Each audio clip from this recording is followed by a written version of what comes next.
Now going to talk about a people that began to settle and eventually conquer much of Anatolia, modern-day Turkey, at the beginning of the second millennium BCE. And these people are known as the Hittites. And the word Hittite is referred to in the Hebrew Bible, in the Old Testament. And it's worth dissecting that word a little bit because the word comes from the idea that this region that they conquer in modern-day Turkey was referred to as Hatti. And Hatti had original inhabitants known as the Hattians. But the Hittites conquer and displace these Hattians, but they are referred to as the Hittites because they settle in Hatti. Now, they're considered to be Indo-European people, and this is a word that you will hear often in world history. And that's because what linguists have found is that many modern languages seem to have a root in what's called Proto-Indo-European language. And I'll do a whole video on it. But looking at linguistic structures, we believe, or one model is that many of the people who speak these Indo-European languages, or these ones that are derived from that Proto-Indo-European, and that includes the Greek and languages related to Greek. We're talking about Latin. We're talking about the Germanic languages, including what I'm speaking right now, which is English, which is fundamentally a Germanic language with a lot of Latin influence. We're talking about Celtic, but we're also talking about more Eastern languages like Persian and Hindi and Bengali. All of these have a lot of commonalities to them, which we believe gives evidence that at one point it was a very closely related group of people who are coming from this Caucasus region.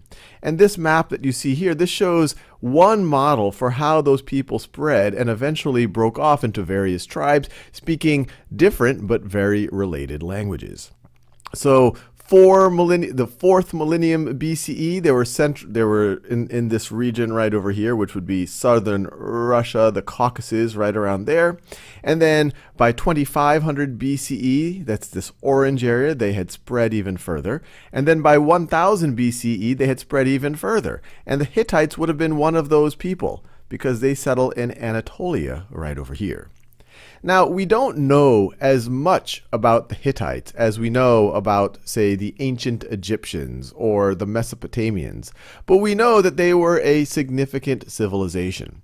Now, if you look at this timeline here, it shows the various civilizations that were emerging around this time. We're now talking about the mid to late second millennium. So this is 1700 BCE. Let me write that down just to make sure we know that's BCE, 1600 BCE, so on and so forth. And I show these various civilizations that existed around that time.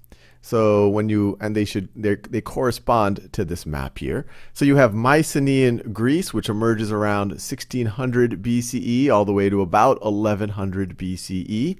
You have the New Kingdom of Egypt, which is from about 1550 BCE to a little bit after 1100 BCE. And we do a whole series of videos on ancient Egypt. And then we talk about the Old Kingdom, the Middle Kingdom, and of course the New Kingdom. And the New Kingdom of Egypt is important because they're going to be one of the key rivals for the Hittites in this period. The New Kingdom of Egypt is often referred to as the Egyptian Empire because it was the most powerful time of ancient Egypt.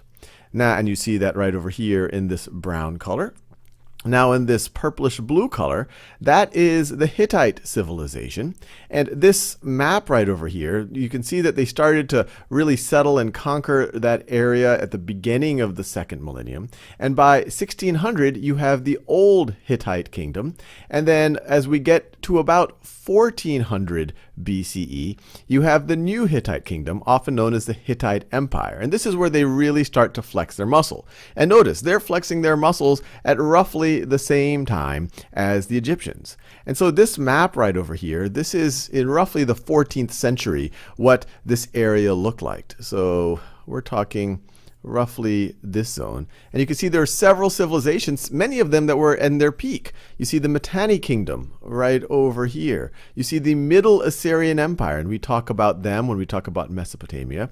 And you see Kassite Babylonia right over here. The Kassites took over after the Amorites under Hammurabi and his dynasty. And we'll see that they also have a connection to the Hittites. So this will hopefully acquaint you with time. These are Bronze Age civilizations. The state of the art of technology for most of them was bronze, which is combining copper and tin, and you can make weapons and tools and jewelry with it. Now, what's interesting about the Hittites is that they were one of the first to start to use iron.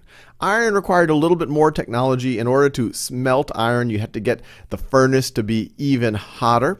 And the Hittites, we know, did make use of iron. Now, they are also known as great charioteers. This is an image of what a Hittite chariot would look like. And so with the combination of iron chariots, that's one of the things that helped them establish something of an empire. Now, I mentioned that they come into conflict with many other peoples. In fact, they come into conflict with most of the folks that you see on this picture over here. The first time that you really see them in a significant way conquering things is in 1595 BCE. And this would be the old Hittite kingdom. But this is what famously ends Hammurabi's dynasty, the Amorite dynasty in Babylon right over here. They go to Babylon in 1595 BCE, and they overthrow it. They're not able to maintain rule. They have to go back. There start to be fragmentation, dissension at home. But it's the end of the Amorites. And then eventually another group, the Kassites, take over this region. And you can see them in gray right over here. Now, what's also interesting in this timeline that we have, and we're talking about hundreds of years, it's important to keep things in perspective, is that you see that a lot of these civilizations in the Middle East and Mesopotamia, this area is often referred to as the Levant. It's related to the word levante from Italian for to rise, because for the Romans, for the Europeans, for those in the West, this is where the sun rose. This was the East. It was the Eastern Mediterranean. And so you have all of these civilizations that are in the Levant in the 14th century BCE and the 13th century BCE, but then they start to decline. And that general period after or around the 12th century BCE is known as the Bronze Age collapse, when a lot of these civilizations become a lot more fragmented. Now, I've already alluded to the fact, and I talk about this in a lot of detail in the Ancient Egypt video, that the chief rivals of the Hittites were the Egyptians and vice versa. And it's particularly the case in the 14th and 13th centuries, where both of them were quite powerful empires. You have the Egyptians moving up into this area right over here, modern-day Israel and Lebanon, and you have the Hittites moving down from the north, from Anatolia into modern-day Syria. And there's a whole series of conflicts that emerge in this area. And one of the most famous and one of the most significant happens in 1274 BCE, and that is the Battle of Kadesh. Kadesh is an area that has switched hands multiple times between the Egyptians and the Hittites. At this time, you have Ramses II, considered the greatest Egyptian pharaoh. He is the pharaoh, he is the ruler of Egypt, and he wants to recapture Kadesh.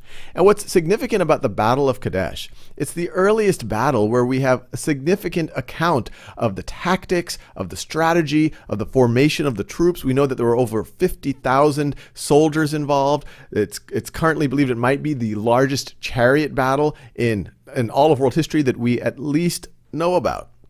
And the actual outcome of the Battle of Kadesh seems to be a stalemate. Our accounts of it come primarily from the Egyptians. We don't have any significant Hittite surviving accounts of the Battle of Kadesh, but it gave us a lot of information.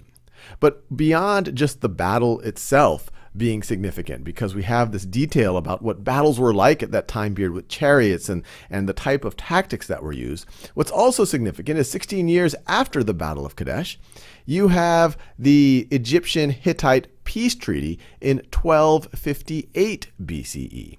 And the reason why this is significant is this is sometimes referred to as the first peace treaty in history. I would qualify a little bit as saying it's the first peace treaty that we know about in this part of the world. And this right over here is the Hittite version of it. And what's especially cool about this peace treaty, and just so you know what these other pictures are, this is a Hittite ramp discovered at the Hittite capital of Hattusa. This is some pictures of the Hittite gods of the underworld. But once again, we don't have as complete of a picture of the Hittites versus, say, the Egyptians. But what's also neat about this treaty, it's sometimes called the Treaty of Kadesh, but it doesn't refer directly to Kadesh. These folks have been in conflict with each other for over 100 years right over here. So this treaty is really to talk about not just Kadesh, and this treaty happened 16 years after the Battle of Kadesh, but to talk about, let's just have a permanent peace between our two great empires. And what's cool about it is we have surviving accounts from the Hittites that were discovered in Hattusa, and we also have a symmetric account that we get from the Egyptians. And so this is the one from the Hittites, and this is from the Egyptians. It's written in Akkadian, which wasn't their language. Akkadian, we talked about, was a Semitic language. And they use that cuneiform script, which, remember, we get from the Sumerians. But it's cool to get the same treaty written in different scripts from both sides of the conflict. And I'll just read a little bit of it because it's neat to just think about it. And of course, they didn't write it in this language. Modern English wouldn't show up for many, actually thousands of years from this point. But this is a translation. Now from the beginning of the limits of eternity, as for the situation of the great ruler of Egypt with the great prince of Hatti, the God did not permit hostility to occur between them through a regulation.